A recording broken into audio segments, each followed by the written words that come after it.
I'm Sarah Simoresti, and I'm with LBN Art. And today I'm super excited. I'm here with Alysa Diebolt from Bricktown Glass, and we're going to talk to her a little bit about her business, how she got started, her inspiration, and what she has in the works.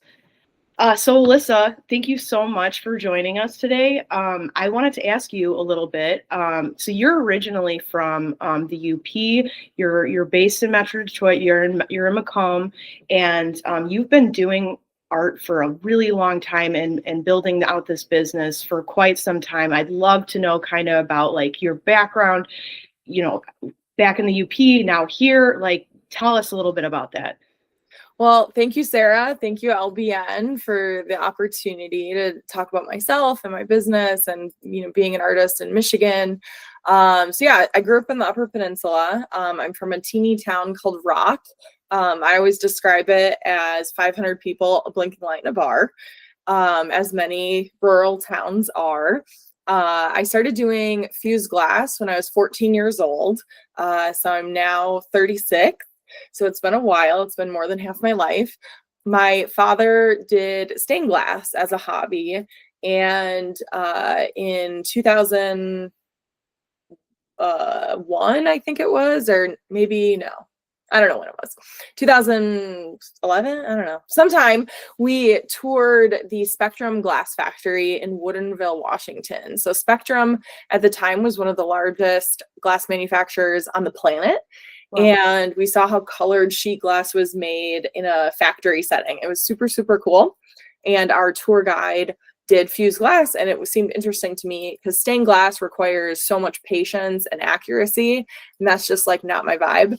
Where fused glass is significantly more forgiving as an art form. Like a lot of the little nooks and crannies of a piece can kind of get like dealt with in the kiln as it heats up to 1450 degrees or so. So I started doing glass when I was 14. I was fortunate enough to have super supportive parents who would drive me around to art shows all over the upper Midwest for years and years. And so I used to do 20 art shows a year. I was able to pay for all of my college tuition at Northern Michigan University. I have a degree in marketing from there. With my art. So I was an entrepreneur from a super, super young age. Through college, through student government in college, I met my husband, Cardi DeMonico Jr., and he lived in East Point in southern Macomb County. And we bought a house, and I moved down to Metro Detroit in 2011. So it was like fantastic, so cool, so exciting. A lot more opportunities down here for an artist, I think. So I was happy to move. I did move my studio in 2018. So it's now fully like a home business. My studio is in our basement, pretty much right below where I'm at right now, actually. And yeah, that's kind of how I got started, why I'm here, not in the UP anymore. Yeah. That is super inspiring, especially just, having like that support system, I think is super helpful. And just, the partnership and the location. Yeah, totally hear you on that. And also stained glass. I actually recently learned how to cut stained glass. You are not kidding in terms of precision. It is very hard and precise. So kudos to anyone who's working with glass in whatever form. At Local Business News, we bring you the stories behind the businesses that shape your community. Meet the faces who make it happen. Claire highlights the businesses helping you feel and look your best, inside and out. Sarah uncovers the businesses making your home more beautiful, functional, and welcoming. Pam explores the flavors, stories, and passion behind your favorite local restaurants and food spots. Rebecca takes you inside the shops, bringing style, personality, and unique finds to your city. Rachel steers you through the world of automotive, from neighborhood mechanics to local showrooms. Your community, your businesses, your stories.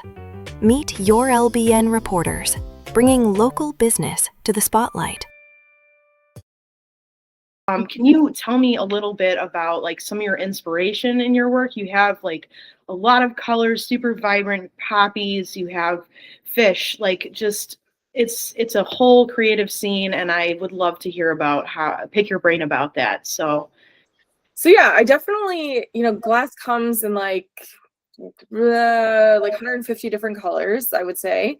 And for me, color is like the easiest motivator and inspiration for a lot of what I do. I'm known for a lot of different things, including my poppies for sure. And really, I just like them. But artists, I think, are very much like forced into having to impart a bunch of meaning on everything that they create when sometimes it just looks cool. So what I tell people that why I make so many poppies is I grew up with amazing parents, like I said, but my mom had a lot of poppy flowers, and every fall we would take like the poppy heads and like shake out all the seeds and then replant them in the spring. And she just had like a ton of poppies in our front yard. So there is like this lovely mom connection to the poppies, but I just think they look cool. It is really funny and quirky, like selling to the public directly and through gallery representation. Poppies, I know from like firsthand experience, come in like 17 different colors. In Alaska, I saw blue poppies. In California, I've seen white and yellow and orange and red. I've seen purple poppies before out west. But in Michigan, the only color poppy that is acceptable to any customer is called lipstick red, which is not actually a color of poppy. Like, it's such a deep red. It is not, I've never seen a poppy that color. It's much more red-orange, is like the iconic California poppy or Wizard of Oz poppy. But the customers only like lipstick red. I think that's very funny. That is very funny. In terms of other inspiration and stuff, being from the Upper Peninsula and like living in Michigan and all the Great Lakes and stuff, like fish and blue and water is such an easy inspiration to draw. And frankly, a lot of the galleries that carry my work are, Rogers City, Munising. I've been in Traverse City. I've been in Escanaba, places like that are on the water. And over time, I think shopping patterns and purchasing patterns have really changed. And folks, instead of wanting something that says like they were on like Lake Erie, they want something that reminds them of that time. So I do tend to make a lot of blue things. Yeah. I'm in a blue room, but it's not even my favorite color. Purple is my favorite color, but mine too. Blue sells. Yeah. So at a certain point, like there is like a push and pull between like what you love to make and what pays the bills. So I do make a ton of blue things because we're the Great Lakes state. We're surrounded by water everywhere pretty much. So I do make a lot of that because I know it sells. It makes people happy. And like, there's nothing that I love more about being an artist who makes affordable, functional pieces than like someone buying my stuff as like a memory of a vacation or buying it as a gift. I think it's like the most special treat to be able to be that part in someone's life in that way. I love that answer, Alysa. And also just, I thank you for sharing that knowledge. Like, I feel like that only comes with somebody who's been doing this for a long time. And I think it will be helpful for others who are interested in the arts and thinking about how do they connect to their audience and get to that kind of core, making people happy, you're happy, that fine balance of the arts. Ready to shine a spotlight on your local business? Share your story and let us showcase what makes your local business extraordinary. Fill out our interview request form to register for a free exclusive interview where we'll dive deep into what sets your business apart and why it's a must visit in the community. Don't miss this chance to amplify your brand and connect with your audience on a whole new level. Connect with local business news today. What's next? I mean, I recently saw you did a backyard art fair. You did a recent holiday gathering, and I'd love to know, like what you're thinking of. What are some of your aspirations for the year? That's a good question, and like way tougher of a question than I think folks realize, really. I was just talking to someone about like some of the things that I've done. So I've been working in fused glass for over 20 years. I did all these art shows. I did my time with the public is kind of what I say. So I don't do a lot of like direct to public sales because I did my time. I have my work in like 6 or 7 galleries across the state of Michigan. They sell it for me. Love that. I've done 5 solo exhibitions. I set a goal a number of years ago to do 5 solo shows in 5 years. Did it, done it. So excited. I was an art prize artist in 2021. That I think is like a really cool Michigan bucket list item to do. And now in like 2024, I also work in politics a little bit. So, meeting my husband in student government, it's all full circle, like all politics is local. So 2024, big election year.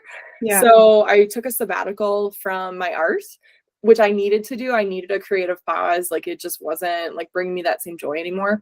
So I took a break. And towards the end of the year, I finally felt myself like, okay, I want to go back down to the studio. So 2025 has, for me, really been this like reintroduction to this thing that I've been doing since I was a teenager. So I did a little bit, and then I found I was like surrounded by all this finished product that was just like sitting there. So I did a backyard art show at our house in East Point. It was fantastic. It was so cleansing to like get rid of so much stuff, and like customers were happy. It was fun to see old friends and everything. Did this holiday pop-up at Eastside Clay in St. Clair Shores this weekend. Fantastic new pottery studio. It's been open just over a year in Macomb County. So cool. So 2026, like I don't want to take a sabbatical. It is a big election year. I know I want to keep working. So I don't think I have, I haven't done this part of like, it's hard because like, earlier what I said, like not everything needs to mean something. One of my favorite prints that I have in my studio is from an artist in Florida called LM Tweet, and it says not all art needs to mean something. And like that's kind of how I approach it. And so I want to just keep doing stuff and I'll see what that looks like exactly. But for me, it's also just like touching the glass equals inspiration eventually. Like there's an amount of like cleaning the studio and just being around that stuff that will then make me inspired. So I know I just want to keep doing stuff next year, which is kind of a lame answer, but after taking a 12-month sabbatical, just doing anything is a win. And I'm okay with that. Well, that's a good answer for me. I approach things similarly too. So I love that inspiration there. I really appreciate you taking your time today to talk with me. And yeah, excited to share this with our LBN viewers. Yay. Thank you. Yeah.